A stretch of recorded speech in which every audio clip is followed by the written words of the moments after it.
आइए, आप सभी को गुड आफ्टरनून। जैसा कि आप देख रहे हैं, लगातार 1 बाय 1 सब्जेक्ट आपका step by step the end की ओर चल रहा है। ठीक है, आरसीसी ड्राइंग लगभग आपकी फिनिश हो चुकी है। एक दो ड्राइंग बची हुई है, वो भी शायद एक ही बची हुई है। ठीक है, ओवरहेड टैंक की बची है।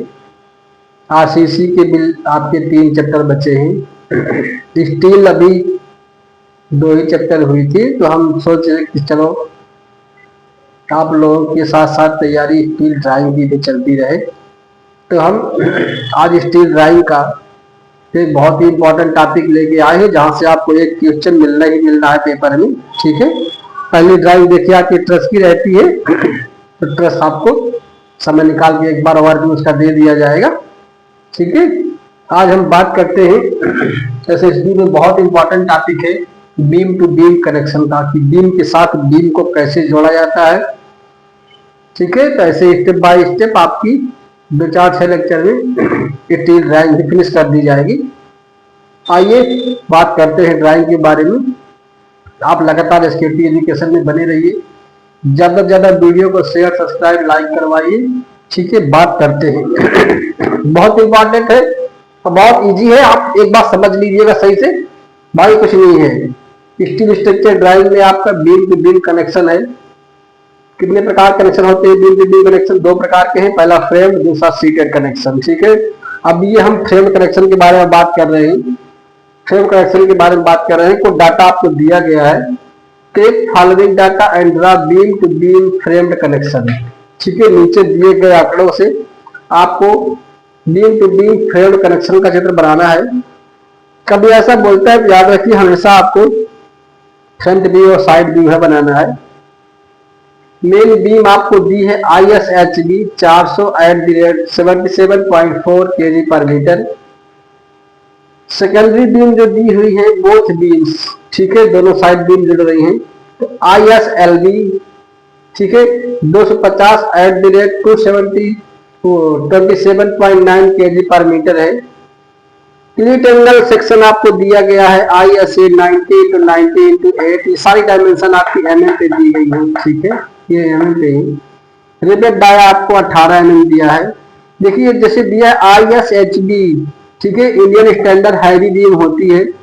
ये क्या है, यहाँ पे जो दिया होता है वो डेप्थ ऑफ सेक्शन होती है कैपिटल D, और ये आपको दे ही रखा है पर मीटर का वेट 77.4 kg है। आपको स्टील टेबल से देख करके इनका डाटा निकालना है और नोट करना है। ठीक है, तो आइए बात करते हैं data from steel table. ISHB 400/77.4 kg पर मीटर। ये डाटा शीट आपको एग्जाम में मिलेगी।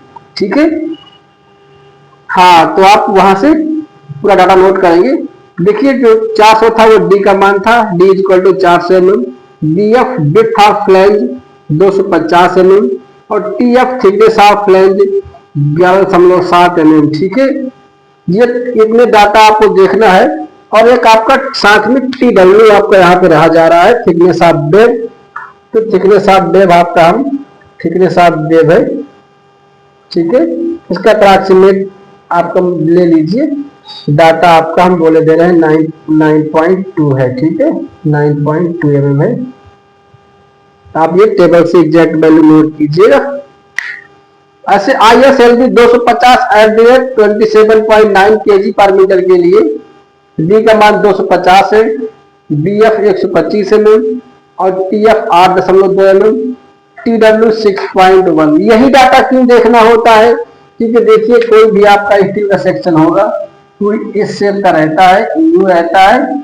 ठीक है, U रहता है और U रहता है। ठीक है, ये आपका फ्लैंज रहता है, ये आपका BF होता है, आपको आई सेक्शन में पता होना चाहिए।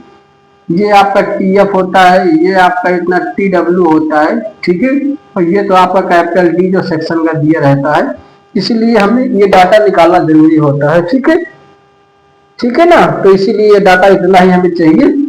अब बात करते हैं आगे। ठीक है, अब सबसे पहले हम स्केल के बारे में प्लान करेंगे, तो हम 1/10 का स्केल लगाए दे रहे हैं। ठीक है, आपको 110 का स्केल लगाई दे रहा है, स्केल है आपका 1:10 का। ठीक है, अब 1:10 का मीन्स आपको जो भी डाटा दिया हो एमएम पे सेंटीमीटर में चेंज करके 10 का भाग दे दीजिएगा और वैल्यू आ जाएगी आपकी। ठीक है, अब सबसे पहले आपको ये मेन बीम बनाना है ISHB 400 की। ठीक है, तो देख लीजिए क्या क्या डाटा दिया है। BF 250 दिया है, डी का मान 400 दिया था। ठीक है, ये आप ऐसे कॉलम आई सेक्शन बनाइएगा। ये एक पॉइंट ये है, एक पॉइंट ये है आपका, ये माप कितनी है 400 की माप है ये। ठीक है, स्केल लगाएंगे 4 सेंटीमीटर आएगा। ठीक है, उसके बाद से आपको ये खींचना है 250 ये खींचना है 250 खींचना है 250 स्केल लगा लीजिएगा आप। ठीक है, सारी बात समझ में ना, 10 का स्केल लगाएंगे तो ये आपका कितना आ जाएगा 2.5 आएगा। तो सेंटर से आप 1.2 एक साइड 1.3 एक साइड खींच लीजिएगा। फिर इसकी ये 2 mm मोटाई दे दीजिए, 2 mm मोटाई दे दीजिए ऐसे। ये यहां से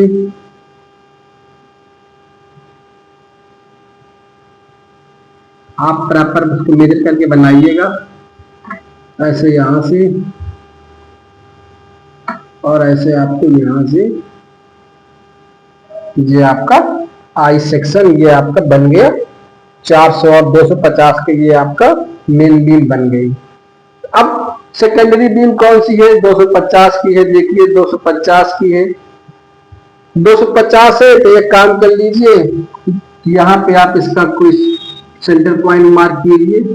ठीक है, ये हम centre point dot dot dot से किए दे रहे हैं, डॉट डॉट डॉट से किए दे रहे हैं।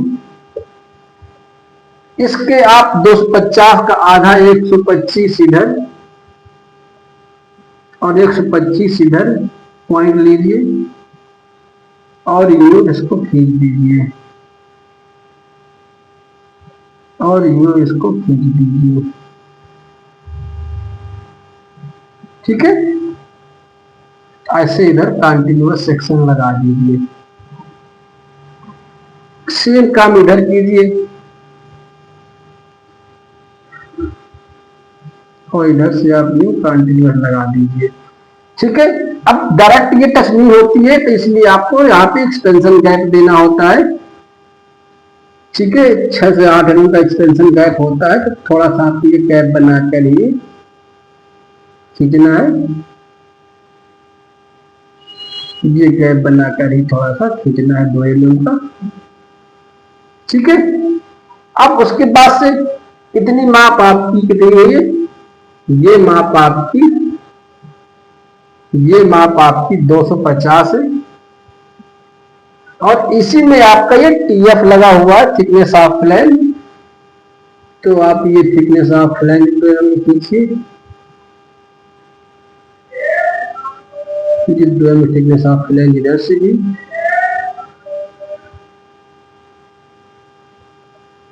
और ये इधर से भी सेम, इधर से भी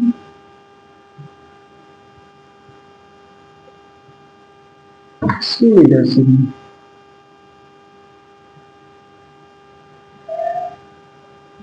ठीक है, बात समझ में आ रही है ना। फिर उसके बाद से देखिए ये आपकी मेन बीम बन गई, ये 2 सेकेंडरी बीम बन गई। फिर आपको यहाँ पे क्लीट एंगल सेक्शन दिए गए हैं, क्लीट एंगल सेक्शन ये दिए गए हैं। तो आप एक काम कीजिए, क्लीट एंगल सेक्शन कितने बाय कितने का है, देखिए 90x90 का है। 90 ये पॉइंट लगाइए, 90 ये पॉइंट लगाइए और इसके फेस तक आप खींच दीजिए। ठीक है, ऐसे इधर काम करना है आपको, इनको टच करा दीजिए अंदर तक और यही काम इधर करना है आपको। ठीक, उसके बाद से आपको रिबेट डाला दिए थे तो एक इधर रिबेट लगा दीजिए, एक यहाँ रिबेट लगा दीजिए, एक यहाँ रिबेट लगा दीजिए, एक यहाँ रिबेट लगा दीजिए और ये रिबेट के फेस में भी आप टच करा दीजिएगा। ओके, ठीक है, ये माप आपकी 250 थी और ये माप आपको 400 वाली थी। ये आपका देखिए फ्रंट व्यू, ठीक है, ये आपका फ्रंट एलिवेशन बन गया है, फ्रंट एलिवेशन बन गया है। अब बात करते हैं इसकी साइड व्यू की। साइड व्यू में कुछ नहीं करना, साइड व्यू में तो आपको ये वाला पोर्शन दिखाई देगा ना, ये वाला पोर्शन, तो कुछ नहीं करना है, आपको ये वाला पॉइंट का रेफरेंस पॉइंट यू लगाना है, ये वाले पॉइंट का रेफरेंस पॉइंट यू लगाना है, ठीक है, और यू लाइन खींच देना है। और आपको ये वाला रेफरेंस वाला पॉइंट ये था तो यू लाइन खींच देना है, ठीक है। इधर इसको कंटिन्यूअस दिखा देना है और इसको इधर कंटिन्यूअस दिखा देना है, ठीक है। जिसकी जितनी मोटाई ये वाली मोटाई आपको खींच देना है। इसकी मोटाई जितनी ये है तो इसकी मोटाई ये खींच देना है, ओके। फिर ये वाला देखिए, ये वाला इसका ये वाली हाइट का पॉइंट यहाँ पे लेना है, ये वाली हाइट का पॉइंट यहाँ पे लेना है, ठीक है। ये बात क्लियर हो रही है, ठीक है। अब इसका BF कितना था, 125 था, 125 यू आपको खींचना है, पूरा 125 यू रहेगा, 125 यू रहेगा, ठीक है। यहाँ से आपको 2 रंग थिकनेस देना है, यहाँ से आपको 2 रंग थिकनेस देना है, यहाँ से आपको 2 रंग थिकनेस देना है, और ऐसे आपको इधर से यू मिलाना है और इधर से आपको यू मिलाना है, ठीक है। ये वाला पोर्शन आपका यू बन गया। अब ये वाले क्लीट एंगल देख लीजिए, ये आपके डॉट ऐसे गया था ना, ये आपको क्लीट एंगल देख लीजिए, क्लीट एंगल का बिल्कुल रेफरेंस पॉइंट यहाँ पे ये आ रहा है और यहाँ पे ये आ रहा है, ठीक है। तो इसके यहाँ पर ले आइए, यहाँ तक इसको ले आइए, यहाँ तक यू मिला दीजिए और ऐसे इधर को भी ऐसे इसको यू ले आइए और इसको यू ले आइए, यू मिला दीजिए। एक्सटेंशन गैप के लिए एक लाइन ड्रा कीजिए, एक्सटेंशन लाइन के लिए ड्रा कीजिए, एक प्लस यहाँ दिखाइए, एक प्लस यहाँ, एक प्लस यहाँ, एक प्लस यहाँ, ठीक है। ये आपका साइड व्यू बन गया, ये आपका साइड व्यू बन गया। ये दोनों क्या है, ये आपका ISHB 400 जो भी आपको डाटा दिया था 77.4 kg पर मीटर मेन बीम दिया है, ये मेन बीम है। और आपकी ये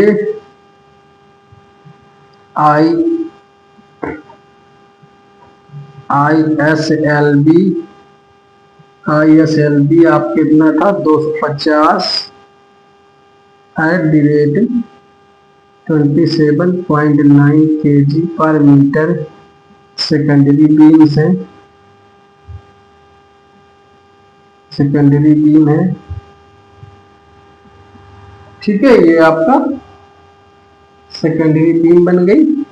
और उसके बाद से ये आपके ये और ये आपके क्लीट एंगल खंड सेक्शन दिए हैं, क्लीट एंगल सेक्शन ISA 90x90x8, ठीक है। इतनी बातें आपके समझ में आ गई होंगी। बहुत सिंपल ड्राइंग है स्टील की, प्रॉपर जो डाटा दिया है उसके आधार पे आपको स्टील टेबल देखना है और उसके आधार पे आपको ये सारा कुछ मेंशन करना है, ठीक है। ये देख लिया तो मेंशन दिया है, ये लिखना भी आपको जरूरी है, ठीक है। चलिए अगले वीडियो में आपसे मिला जाएगा और सीटेट कनेक्शन के बारे में बात करेंगे। तब तक लगातार आप SKT एजुकेशन में बने रहिए और स्टेप बाय स्टेप एक एक सब्जेक्ट का एक एक टॉपिक क्लियर करते रहिए। चलिए मिलते हैं आपसे नेक्स्ट वीडियो में।